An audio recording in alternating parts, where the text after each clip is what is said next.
지금 창밖의 날씨는 차가운 겨울바람이 불고 있지만 여의도 증권가와 저 멀리 뉴욕 월스트리트의 온도는 용광로처럼 뜨겁게 달아오르고 있습니다. 아니, 정확히 말하면 뜨거운 열기보다는 공포에 질린 식은땀이 흐르고 있다는 표현이 더 정확할 것 같습니다. 한국 증시를 포함해 전 세계 자산시장의 운명을 가를 슈퍼위크, 바로 미국의 12월 FOMC 회의가 당장 다음 주 앞으로 다가왔기 때문입니다. 지금 주식창을 켜두고 빨간불이 들어오기만을 기도하고 계신 투자자 여러분, 혹은 이미 파란불로 뒤덮인 계좌를 보며 한숨 쉬고 계신 여러분, 지금 여러분이 주목해야 할 것은 당장 눈앞의 주가 등락이 아닙니다. 이 모든 파동을 만들어내는 거대한 진원지, 바로 미국 연방준비제도의 입을 바라봐야 합니다. 도대체 FOMC가 무엇이길래 뉴스만 틀면 전문가라는 사람들이 나와서 FOMC 노래를 부르는 것일까요? 구독 한 번만 제발 부탁드립니다. 본격적인 이야기로 들어가기 전에 이 FOMC의 정체와 중요성에 대해 확실하게 짚고 넘어가겠습니다. 이것을 모르면 우리는 눈을 가리고 고속도로를 무단 횡단하는 것과 다를 바가 없기 때문입니다.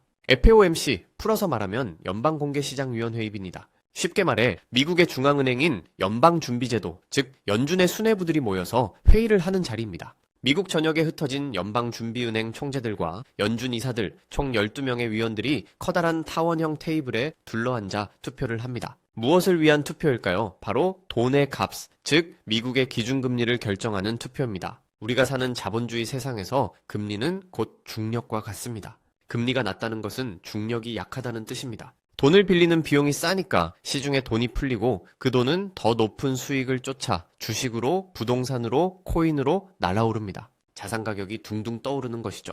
반대로 금리가 높다는 것은 중력이 강해진다는 뜻입니다.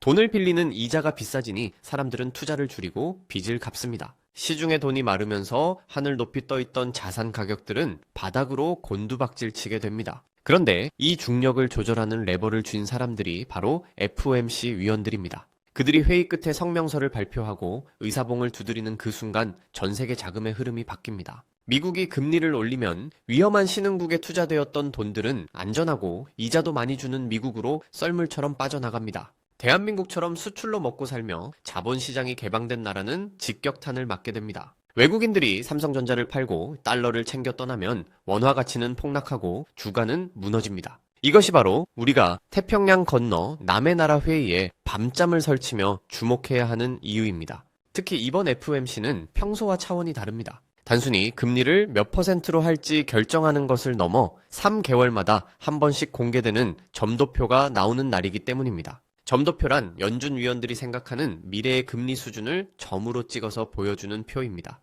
즉, 내년에는 금리가 이 정도 될 거야, 내후년에는 저 정도 될 거야 라고 예고편을 보여주는 셈입니다. 지금 시장이 공포에 떨고 있는 진짜 이유는 올해의 마지막인 이번 회의에서 공개될 이 점도표가 우리의 예상보다 훨씬 더 매섭고 훨씬 더 고통스러운 미래를 예고할지도 모른다는 불안감 때문입니다. 폭풍전야, 지금 이 고요함이 깨지는 순간 과연 한국 증시는 어디로 튀게 될까요?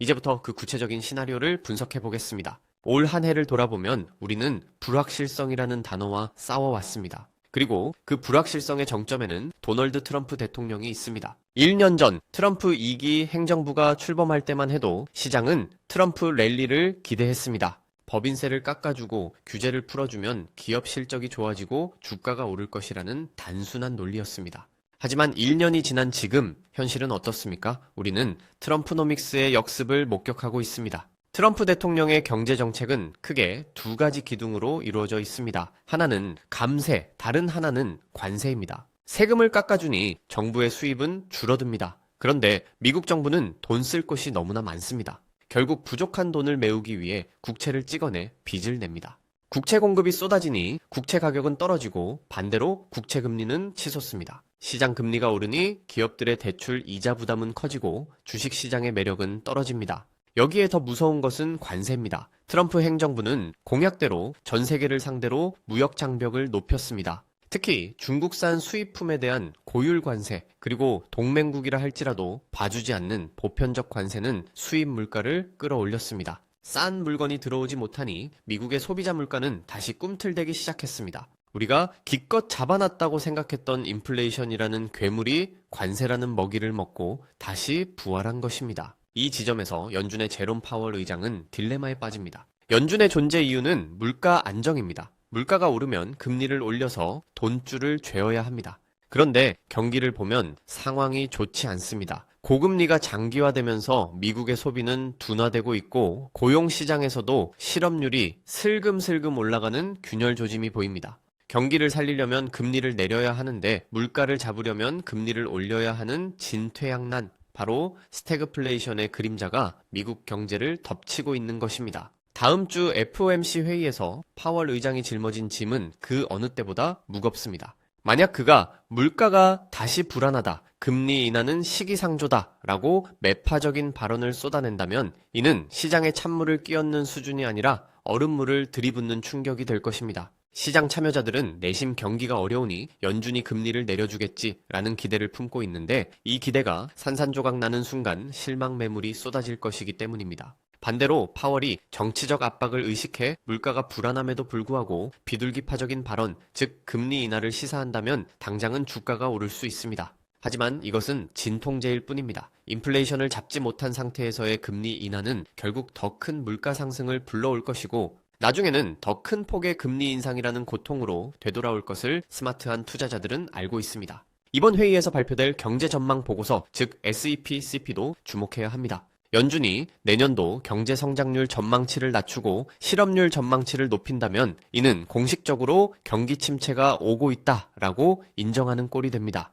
경기 침체 공포는 주식시장이 가장 싫어하는 재료 중 하나입니다. 트럼프의 재정정책과 파월의 통화정책이 정면으로 충돌하는 이 거대한 충돌음이 다음 주 한국 증시를 어떻게 뒤흔들지 이제 시선을 우리 시장으로 돌려보겠습니다. 그렇다면 이 거대한 미국의 파도가 태평양을 건너 한국에 도착했을 때 과연 우리 코스피와 코스닥은 무사할 수 있을까요? 결론부터 말씀드리면 매우 험난한 가시밭길이 예상됩니다. 한국 증시는 전 세계에서 대외 변수에 가장 취약한 시장 중 하나입니다. 우리는 수출로 먹고 사는 나라이고 우리 기업들의 실적은 글로벌 경기에 민감하게 연동되어 있습니다. 미국이 기침을 하면 한국은 독감에 걸린다는 말이 괜히 있는 것이 아닙니다. 가장 먼저 타격을 입는 곳은 바로 환율 시장입니다. 이미 원달러 환율은 심리적 저항선이었던 1,400원을 훌쩍 넘어 1,500원 선을 위협하고 있습니다. 만약 이번 FOMC에서 연준이 매파적인 태도를 취해서 미국의 고금리가 더 오래 지속될 것이다, 이른바 하이어 포 롱거를 재확인한다면 달러의 힘은 더욱 강해질 것입니다. 강달러는 원화 약세를 의미합니다. 외국인 투자자 입장에서 생각해 보십시오. 가만히 있어도 원화 가치가 떨어져서 앉은 자리에서 환차손을 보는데 굳이 한국 주식을 들고 있을 이유가 없습니다. 외국인들의 대규모 매도 폭탄, 일명 셀 코리아가 나올 가능성이 매우 높습니다. 특히 우리 증시의 대장주인 반도체 섹터를 살펴봐야 합니다. 삼성전자와 SK하이닉스는 인공지능, 반도체 붐을 타고 지난 몇 년간 우리 증시를 이끌어왔습니다. 하지만 최근 들어 AI 거품론이 고개를 들고 있습니다. 빅테크 기업들이 천문학적인 돈을 쏟아부어 AI 데이터 센터를 지었는데 과연 그만큼의 수익을 내고 있느냐는 의문이 제기되고 있는 것입니다. 이런 상황에서 미국의 금리가 내려가지 않는다면 기술주들의 밸류에이션, 즉 주가 수준에 대한 부담은 커질 수밖에 없습니다. 고금리는 미래의 이익을 갉아먹는 존벌레와 같기 때문입니다. AI 칩 수요 둔화 우려의 고금리라는 악재까지 겹친다면 삼성전자 10만 전자, SK하이닉스 20만 닉스를 외치던 개미 투자자들의 희망은 절망으로 바뀔 수도 있습니다. 2차 전지 섹터는 또 어떻습니까? 트럼프 행정부는 전기차 보조금을 폐지하겠다고 으름장을 놓고 있습니다. 인플레이션 감축법, 즉 IRA의 폐기 가능성까지 거론되는 상황에서 우리 배터리 기업들의 불확실성은 최고조에 달해 있습니다. 여기에 FOMC발 긴축 공포까지 더해진다면 성장주로 분류되는 2차 전지 주식들은 낙폭을 키울 수 있습니다. 전기차 캐즘, 즉 수요 정체기에 접어든 상황에서 금융비용까지 증가한다면 배터리 기업들의 재무 건전성에도 빨간불이 켜질 것입니다. 물론 희망적인 시나리오가 아예 없는 것은 아닙니다. 만약 파월 의장이 물가는 잡히고 있고 우리는 고용시장을 지키기 위해 선제적으로 대응할 준비가 되어 있다라며 비둘기파적인 메시지를 던진다면 시장은 안도 랠리를 펼칠 수 있습니다. 억눌려왔던 낙폭 과대주들을 중심으로 저가 매수세가 유입되면서 단기적인 반등이 나올 수 있겠죠. 이른바 산타 랠리입니다. 하지만 냉정하게 현실을 직시해야 합니다. 현재의 경제 지표들은 연준이 마음 놓고 비둘기가 되기 어렵다는 것을 가리키고 있습니다. 섣부른 희망 회로보다는 최악의 상황을 대비하는 냉철함이 필요한 시점입니다. 자, 그렇다면 다음 주 FOMC라는 거대한 이벤트 앞에서 우리 개인 투자자들은 어떻게 대응해야 할까요? 주식을 다 팔고 도망쳐야 할까요? 아니면 위기를 기회로 삼아 과감하게 베팅해야 할까요? 지금 시점에서 여러분이 취해야 할 구체적인 행동 강령을 정리해 드립니다. 첫 번째 원칙, 현금 비중 확대입니다. 너무 뻔한 소리 같지만 위기 상황에서 현금만큼 강력한 무기는 없습니다. 지금은 수익을 내는 것보다 지키는 것이 중요한 시기입니다. 내가 가진 종목 중에 확신이 없거나 단순히 물려서 들고 있는 종목이 있다면 과감하게 정리해서 현금을 확보하십시오. 현금은 폭락장이 왔을 때 우량주를 헐값에 주울 수 있는 기회비용이자 심리적인 안정감을 주는 방패입니다. 다음 주 회의 결과를 확인하고 들어가도 늦지 않습니다. 섣불리 바닥을 예단하고 들어가는 것은 떨어지는 칼날을 맨손으로 잡는 것과 같습니다. 두 번째, 방어적 포트폴리오 구축입니다. 금리의 영향을 덜 받고 경기가 어려워도 사람들이 돈을 쓸 수밖에 없는 업종으로 눈을 돌려야 합니다.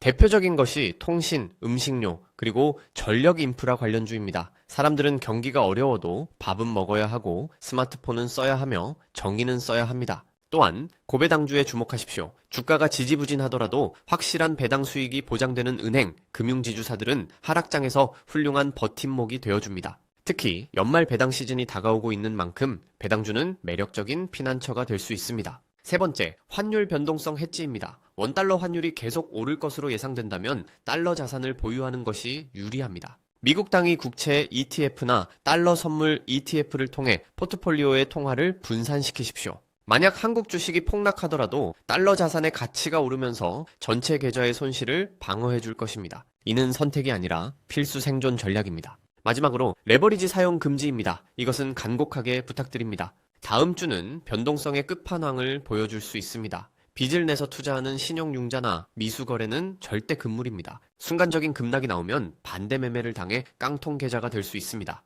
FOMC 회의 전후로는 주가가 위아래로 롤러코스터를 탈 가능성이 높습니다. 내가 맞췄다고 생각하는 순간 반대로 움직이는 것이 시장입니다. 레버리지를 끄고 내 돈으로만 버텨야 이 폭풍우를 견뎌낼 수 있습니다. 투자의 대가 앙드레 코스톨라니는 이렇게 말했습니다. 주식시장은 인내심 없는 사람의 돈을 인내심 있는 사람에게 이동시키는 도구다. 다음 주 FOMC 회의는 우리의 인내심을 시험하는 가장 가혹한 무대가 될 것입니다. 우리는 트럼프 2기라는 낯선 정치 환경과 고금리라는 혹독한 경제 환경이 맞물리는 역사적인 변곡점에 서 있습니다. 다음 주 회의 결과가 어떻게 나오든 시장은 한번 크게 요동칠 것입니다. 누군가는 공포에 질려 투매에 동참할 것이고 누군가는 냉철하게 옥석을 가려 기회를 잡을 것입니다. 폭풍 전야의 고요함, 그 속에서 들려오는 연준의 발자국 소리에 귀를 기울이십시오. 시장의 소음을 끄고 팩트와 데이터에 집중하십시오.